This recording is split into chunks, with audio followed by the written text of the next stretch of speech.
पटना के red light area में एक लड़का रहता था। जी हाँ, उसका नाम लंटोस भेनू। आप सोच रहे होंगे कि मैंने यादव क्यों नहीं लगाया।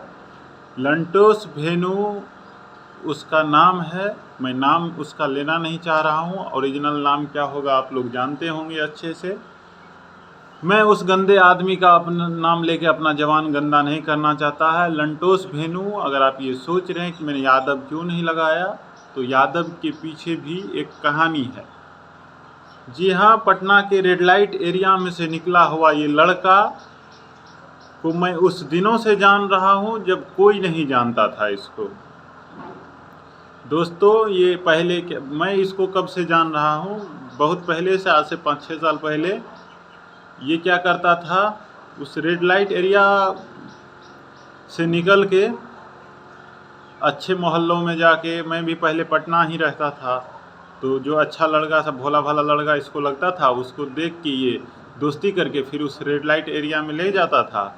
फिर जो भी वहाँ आप जानते हैं रेड लाइट एरिया में क्या काम होता है, जो भी काम होता था, फिर उसमें से जो पैसा या कमीशन इसको मिलता था, वही कमीशन इससे अपना ही रोजी रोटी करता था। इसी तरह इसका रोज का काम था कि लड़का को फंसाए, लड़का को लाए और ये अपना काम चलाए। फिर और इसका नाम के आगे जो भेनू मतलब एक महिला का नाम है इसका, ये उसी रेड लाइट एरिया में से किसी महिला का नाम है, उसी का ये पैदाइश भी, बच्चा भी ये उसी का है। इसका बाप के बारे में या इसके आप किसी रिश्तेदार के बारे में नहीं जानते होंगे। आप में से कोई एक आदमी बता दे कि इसका फैमिली बैकग्राउंड के बारे में जानते हैं, तो दरअसल है ही नहीं। आप यहाँ से भी सोचिए कि आप खुद अपने फेसबुक आईडी से लाइव आकर के किसी को भी माँ बहन की गाली नहीं दे सकते हैं। इसलिए नहीं दे सकते हैं कि क्योंकि आपको माँ बहन है और आपका रिश्तेदार है फेसबुक पे, कोई सुनेगा तो आपके बारे में क्या सोचेगा, लेकिन इसका कोई नहीं है। वही रेड लाइट एरिया में इसकी माँ है।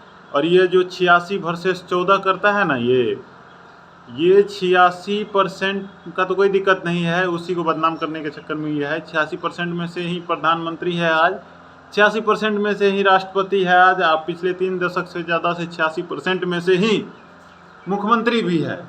लेकिन ये क्या करता है, ये सोचा क्या कि पहले वही गाना वाना गाऊँ, आर्केस्ट्रा करूँ और उसी रेड लाइट एरिया में से कुछ लड़कियों को लेके स्टेज पे जाऊँ, लेकिन ये उसमें सक्सेस हो नहीं पाया। तो ये आ गया 86 वर्सेस 14% करने। उसी 14 में से किसी के गलती का नतीजा है ये, क्योंकि आज से 25, 30, 40 साल पहले ये आया होगा धरती पे, और 30-40 साल पहले इतना हार्ड कंडोम बनता नहीं था।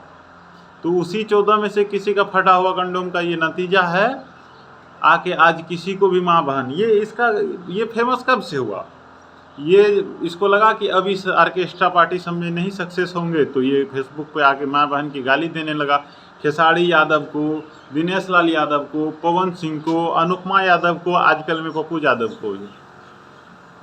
ये जब पहले स्टार्टिंग में गाली देने लगा तो ये सोचा कि ठीक है, गाली देंगे, लोग सुनेगा, लेकिन एक जाति का सपोर्ट चाहिए। तो बिहार में सबसे बड़ी जातियाँ यादव है, यादव की सबसे बड़ी जातियाँ हैं। बस ये यादव लिखाना शुरू कर दिया। उस दिन से लोग इसको सपोर्ट करना भी शुरू कर दिया। यादवों के कुछ भोले भाले लोग हैं, जय हो भैया लिखते रहते हैं।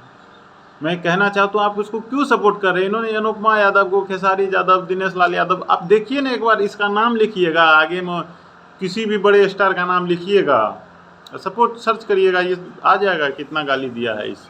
या पहले का फ़ोटो भी देख लीजिएगा, इसका भड़वा जैसा ही लगता है ये।